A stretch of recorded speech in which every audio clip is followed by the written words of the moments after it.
حمد کی تشریح آئے گی تو آپ لوگ وحدت الوجود اور وحدت الشہود یہ دونوں نظریے جو ہے وہ ضرور ڈسکس کریں گے، لیکن بہت سارے بچے ہیں انہوں نے بس تشریح لکھ دی ہے لیکن نظریات کو ڈسکس جو ہے وہ نہیں کیا، لیکن کچھ بچوں نے بہت اچھا لکھا ہوا ہے، ٹھیک ہے، لیکن بیٹا مقصد یہ ہے سب تک بات پہنچنے کے لیے، اسی مقصد کے لیے ہم لوگوں نے یہ طریقہ کار اختیار کیا ہے کہ آپ لوگ اپنے LMS پہ جائیں اور چیک کریں، اور اس کے بعد پیپر کرنے کے بعد آپ کو اندازہ ہو کہ آپ نے کون کون سی غلطیاں کی ہیں اور ان کو کیسے جو ہے وہ اوور کم کیا جا سکتا ہے۔ تو جن بچوں نے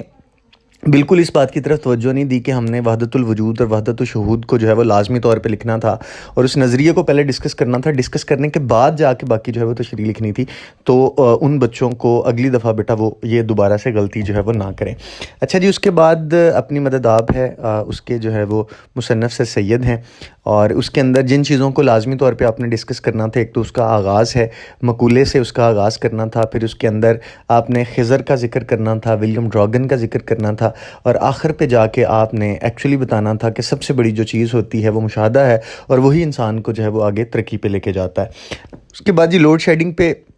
مکالمہ ہے، اس کے اندر بچوں نے جو سب سے بڑی غلطی کی ہے وہ یہ کی ہے کہ بچوں نے السلام علیکم میں واؤ جو ہے وہ لکھا ہوا ہے، اور پھر اس کے بعد آپ نے بہت سارے لوگوں نے یہ کیا ہے کہ ابتدائی منظر اختتامی منظر جو ہے وہ نہیں لکھا۔ تو بیٹا اگر آپ اس طرح کی غلطیاں کریں گے تو کبھی بھی آپ کا پیپر جو ہے وہ اچھا نہیں ہو سکتا،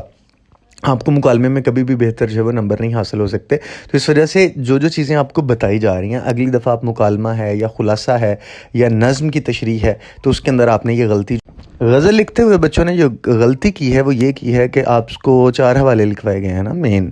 کہ آپ نے متغزل لکھنا ہے، سب سے پہلے حوالہ متن ہے، پھر اس کے بعد تشریح ہے، تشریح کے فوراً بعد آپ نے کیا کرنا ہے، جو شعر ہے اس کو آپ نے اپنے لفظوں میں بیان کرنے کی کوشش کرنی ہے۔ مثال کے طور پہ یہ شعر ہے کہ آفاق کی منزل سے گیا کون سلامت، اسباب لٹا راہ میں یا ہر سفری کا۔ تو اس کا مطلب یہ ہے کہ آپ نے سب سے پہلے یہ بات بتانی ہے کہ اس دنیا سے